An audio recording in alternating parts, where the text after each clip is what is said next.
Imagine waking up every day with an unshakable sense of purpose, feeling completely aligned with your true nature. Think about what it would mean to live as the person you were born to be, without hesitation, without fear, without the weight of expectations holding you back. What if the key to your transformation has always been within you, waiting for you to claim it?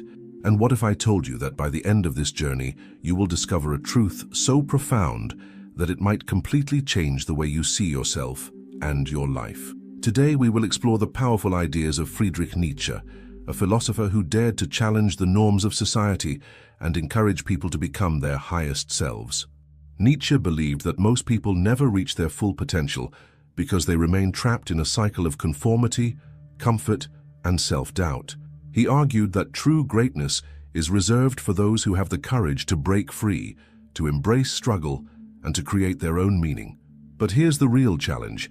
Very few are willing to take this path because it demands something most people fear: discomfort. From the moment we are born, we are given a script to follow. Society tells us who we should be, what we should value, and how we should behave. We are rewarded for fitting in, for following the rules, for becoming a version of ourselves that is acceptable to others. But Nietzsche saw this as a dangerous trap. He warned that the cost of conformity is the loss of one's individuality. He believed that those who never challenge the expectations placed upon them are doomed to live as mere shadows of who they could have been. Have you ever felt that deep inside you, there is a version of yourself that is stronger, wiser, and more powerful than the one you present to the world? This is not just imagination. Nietzsche believed that within every person lies an untapped potential, a force that, if awakened, could lead to a life of true fulfillment. He called this concept the Übermensch, or the Overman, not as a superior being over others, but as an individual who has transcended their limitations and become the fullest expression of themselves. But here is the uncomfortable truth. This transformation does not happen through ease or comfort. Nietzsche argued that suffering is not something to be avoided, but embraced. He saw struggle as a necessary force that shapes and strengthens the individual. "What does not kill me makes me stronger," he famously said. And this is more than just a motivational phrase. It is a fundamental truth about growth. Think about the most challenging moments in your life, the failures, the losses, the disappointments. Were those experiences meant to destroy you? Or were they opportunities for you to rise above your circumstances and become something greater? Nietzsche believed that hardship is a test, a crucible that reveals the depth of our character. Those who seek only comfort remain weak, while those who face adversity with courage emerge transformed. But there is something even more radical in Nietzsche's philosophy: the idea that meaning is not something given to us, but something we must create. Many people spend their lives searching for purpose, looking for external signs to tell them what they are meant to do. Nietzsche rejected this idea completely. He believed that life has no inherent meaning, only the meaning we choose to give it. This is both terrifying and liberating. It means that there is no destiny waiting for you, no pre-written fate. You are the author of your own story. So, where do you begin? The first step is to ask yourself a difficult question. Are you truly living as yourself, or are you merely playing a role that was assigned to you? Nietzsche spoke of the herd mentality, the tendency of people to follow the crowd without questioning where they are going. The herd offers safety, predictability, and a sense of belonging, but it also demands conformity, and in doing so, it stifles individuality. If you want to become who you were meant to be, you must be willing to separate yourself from the herd. This does not mean rejecting society entirely. It means thinking critically about the values you have been given and deciding for yourself which ones truly resonate with you. It means having the courage to stand alone when necessary, to follow your own path even when it goes against what others expect of you. It means embracing the discomfort of uncertainty, because only through uncertainty can real growth occur. And here is where most people falter. They desire change, but they fear what it requires. Nietzsche was clear: transformation demands destruction.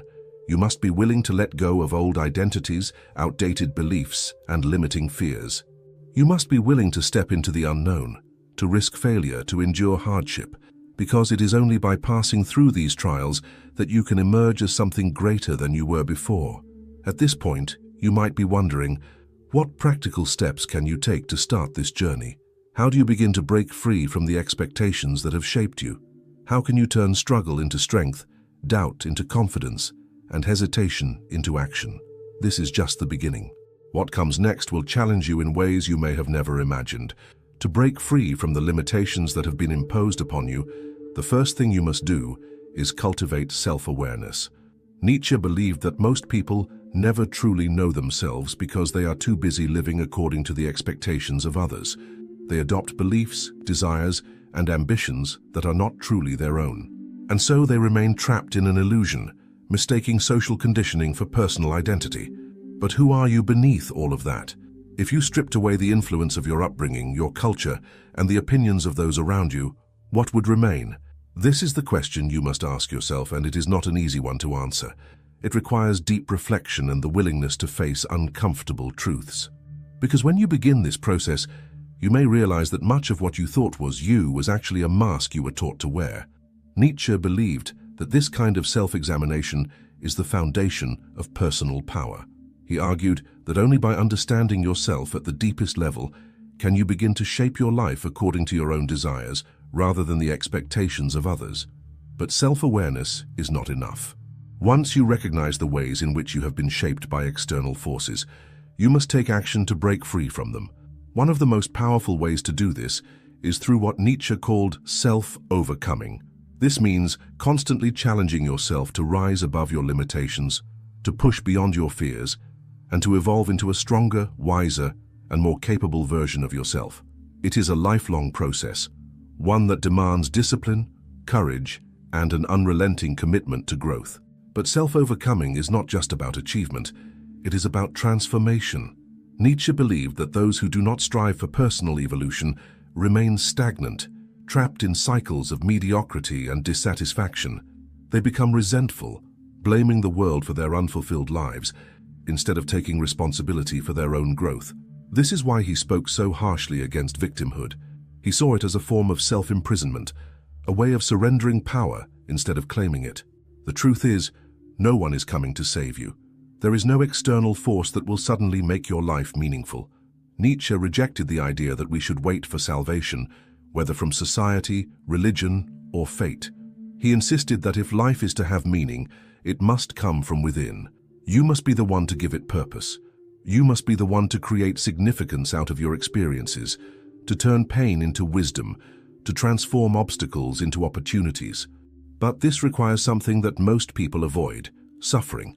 Nietzsche did not romanticize suffering, but he understood its necessity. He believed that greatness is forged through hardship, that true strength comes not from avoiding struggle, but from embracing it. This is why he warned against the dangers of excessive comfort. He saw comfort as a silent killer, something that weakens the spirit and dulls the will. He believed that those who seek only pleasure and ease will never achieve anything of real significance. This is not an easy truth to accept. Modern society conditions us to avoid pain at all costs. We are taught to seek instant gratification, to numb discomfort with distractions, to escape rather than confront.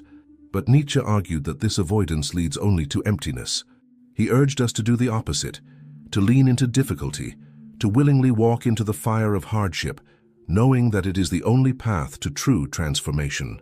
Think about the moments in your life when you felt the most alive. Were they times of ease and comfort, or were they moments when you overcame something difficult, when you faced a challenge that forced you to grow?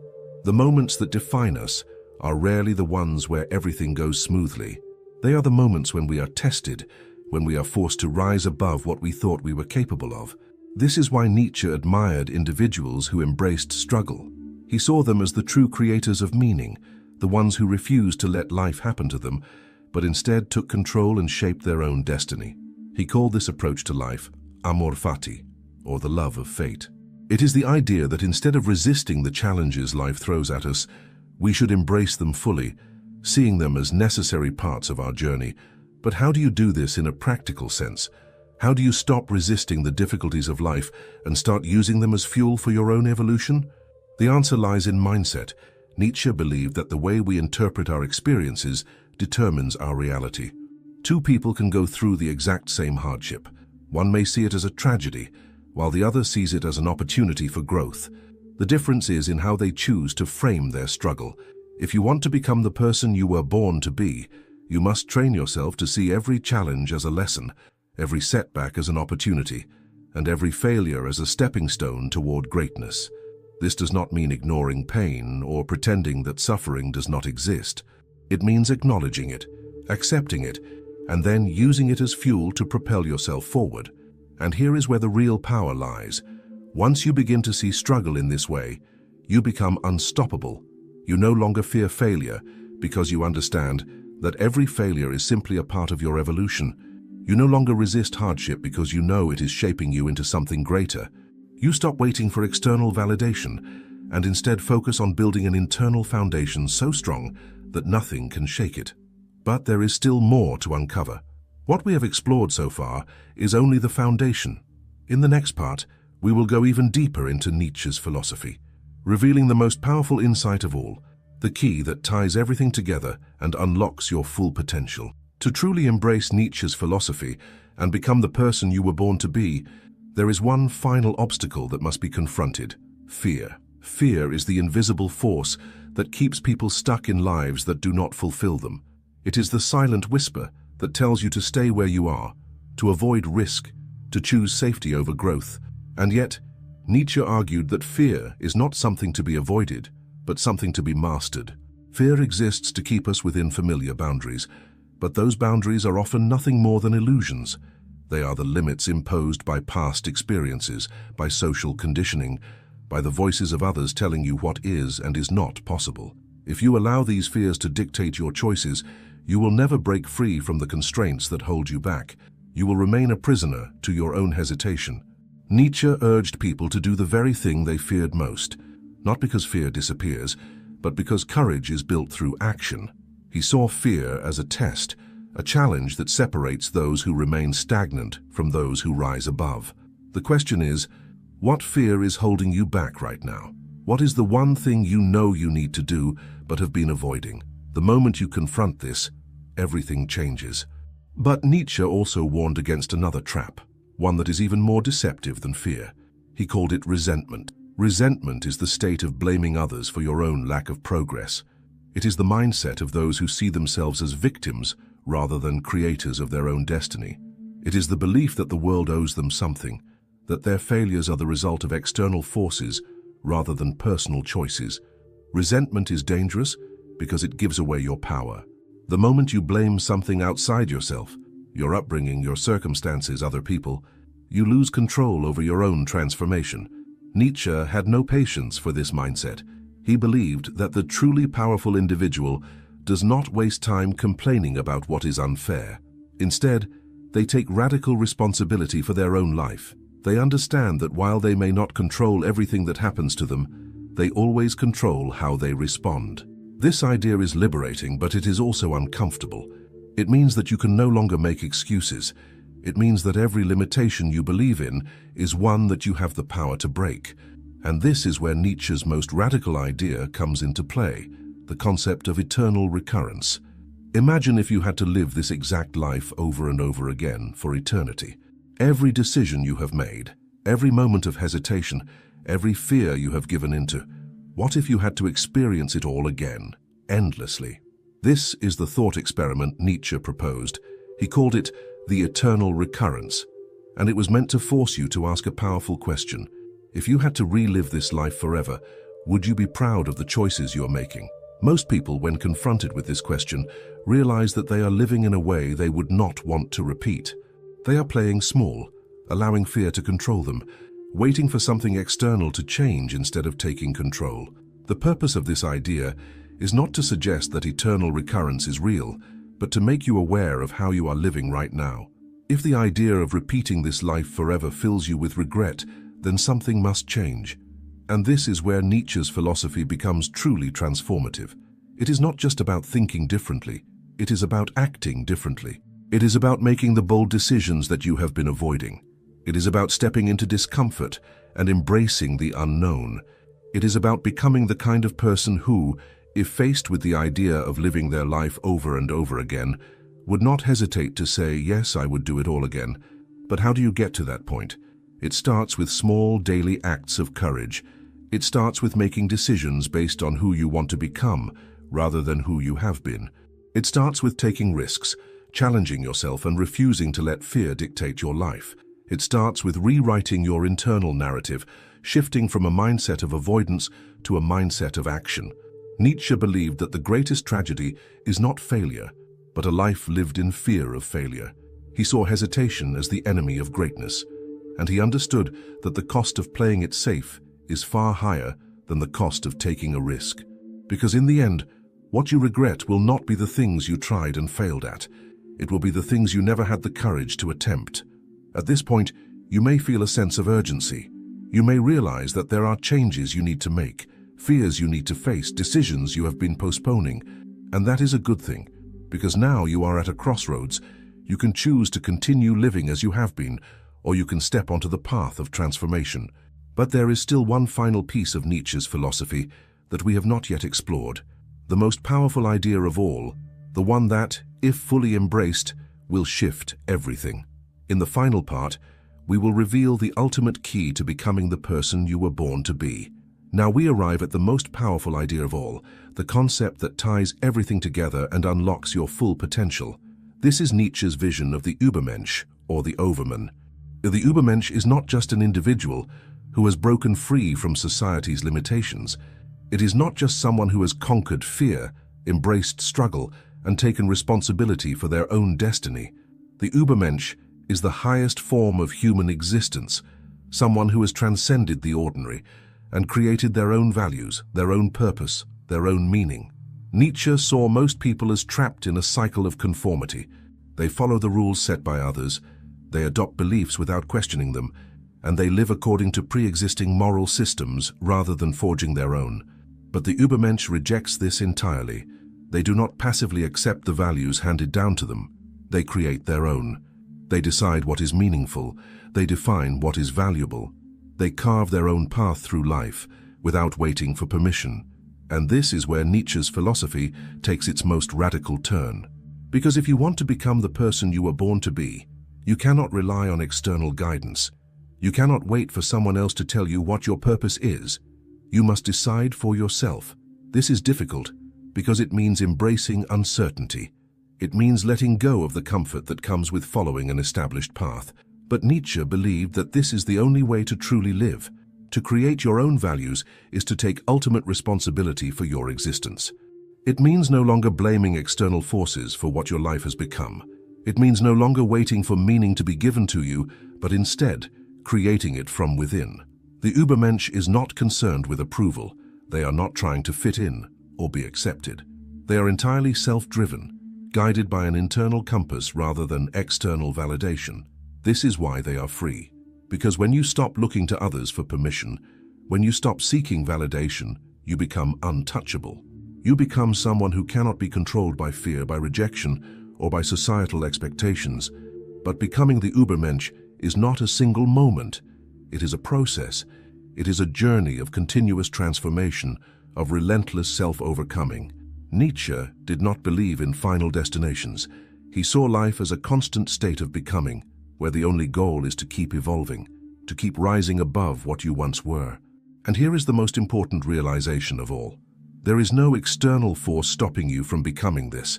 The only thing that holds you back is yourself. The doubts, the fears, the excuses, these are the only real barriers. The moment you decide to let them go, the moment you commit to this path fully, everything changes. But commitment is key. Most people will hear this message and do nothing with it.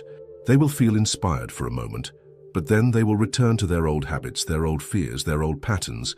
If you want to be different, if you want to step into your power, you must act. So ask yourself, what is the first step? What is the one thing you can do today to begin this transformation? Maybe it is facing a fear you have been avoiding. Maybe it is making a decision you have been postponing. Maybe it is finally letting go of the excuses that have been keeping you stuck. Whatever it is, do not wait. Do not hesitate, because life is happening now. This moment right here is your opportunity to choose who you will become.